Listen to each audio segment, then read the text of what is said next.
মাধ্যমিকের ফলাফল পাওয়ার পর এভাবে আনন্দে মেতে ওঠেন বিভিন্ন শিক্ষা প্রতিষ্ঠানের শিক্ষার্থীরা। আজ রবিবার সারা দেশে প্রকাশিত হয়েছে এসএসসি পরীক্ষার ফলাফল।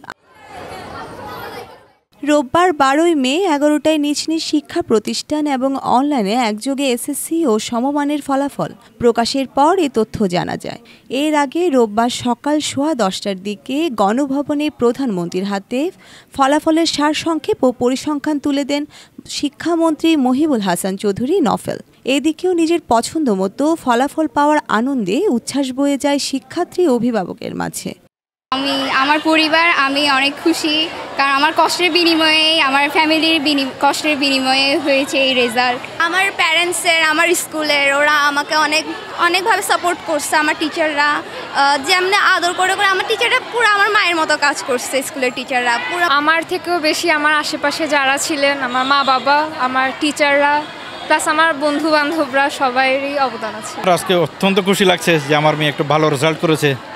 যে মেয়ে আজ থেকে 10 বছর আগে প্রাথমিকে ভর্তি হলো, সে আজকে এসএসসি পাশ করলো। আমি অত্যন্ত খুশি।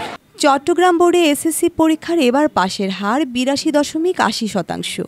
এর মধ্যে জিপিএ 5 পেয়েছে 10,823 জন শিক্ষার্থী। গত বছর এই বোর্ডে পাশের হার ছিল 78.29 এবং জিপিএ 5 পেয়েছিলেন 11,450 জন। এরপর মাধ্যমিক ও সমমান পরীক্ষার ফল প্রকাশের কার্যক্রমও আনুষ্ঠানিকভাবে উদ্বোধন করেন প্রধানমন্ত্রী। পরে 11টায় ফলাফল নিজ নিজ শিক্ষা প্রতিষ্ঠান এবং অনলাইনে একযোগে প্রকাশ করা হয়। বর্ণিশা চৌধুরী, বাংলাধারা, চট্টগ্রাম।